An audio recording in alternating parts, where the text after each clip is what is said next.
Demikianlah sabda Tuhan. Terpujilah Kristus. Ya saudara sekalian, mungkin ada baiknya pada kesempatan ini kita merenungkan kemartiran dari Santa Agnes. Saudara sekalian, kemartiran adalah satu karunia yang luar biasa. Karunia yang diberikan kepada manusia karena Tuhan mencintai manusia. Sekalipun Tuhan mencintai manusia, maka tuntutan Tuhan dalam kasih itu adalah besar dan kuat, melampaui kemampuan manusia, dalam hal ini Santa Agnes sendiri.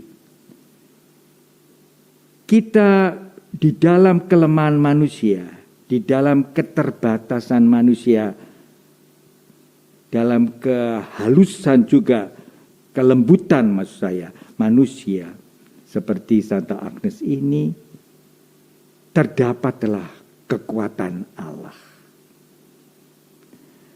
Dan kemartiran itu bisa terjadi karena manusia tidak mengenal kasih Allah sebenarnya. Manusia menuntut sesuatu yang tidak sesuai dengan apa yang sebenarnya menjadi tujuan hidup manusia. Ya, ceritanya memang sangat tragis, tetapi di dalam ceritanya sangat tragis ini bukan maksud saya menceritakan itu di sini, tetapi maknanya adalah Tuhan adalah kasih dan Tuhan adalah kuat. Inilah yang patut kita renungkan bagi diri kita sendiri dan juga bagi orang-orang lain yang ada di dalam kita, juga bagi dunia, yaitu sesuatu yang sebenarnya tidak mungkin itu dilakukan karena kita terbatas, karena kita ini lemah, karena kita ini juga selalu berpikiran jelek, tetapi semuanya kelemahan-kelemahan itu tidak membatalkan kasih Tuhan kepada manusia. Malah sebaliknya, manusia pada kesempatan itu belajar dari kekerasan hidup yang seringkali kita menyangka dari Tuhan, tapi justru kekerasan hidup karena dari konsekuensinya orang itu dicintai Tuhan. Maka marilah tanpa panjang lebar, yaitu bahwa sikap apa yang perlu kita selalu renungkan menurut saya kalau kita memperingati seorang martir.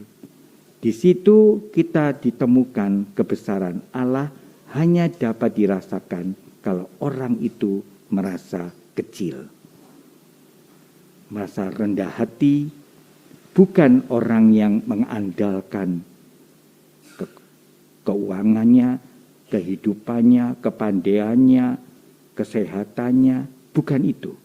Nah, karena itu pandemi ini salah satu bentuk di mana manusia dikecilkan dari rasa besarnya dia, agar supaya dia makin mengerti besarnya Tuhan di dalam menghadapi kesulitan-kesulitan hidup, ya toh.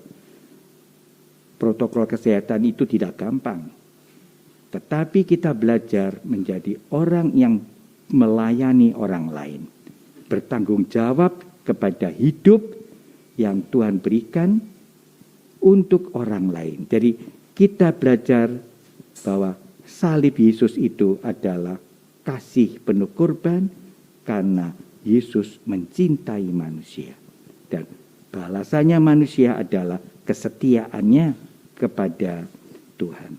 Dan kesetiaan pun disediakan oleh Tuhan dalam bentuk kitab suci untuk dihayati, dalam bentuk sakramen-sakramen yang kita rayakan supaya kita menjadi kuat karena Tuhan selalu ada di dalam diri kita. Mari kita renungkan ini dan kita mengucap syukur kepada Tuhan dan Ekaristi Suci yang nanti dilanjutkan dengan penjamuan sakramen Maha Kudus merupakan suatu bentuk-bentuk kesucian yang perlu kita wujudkan dalam hidup kita sehari-hari. Menjadi roti hidup dan menjadi roti yang bisa menyelamatkan orang lain juga.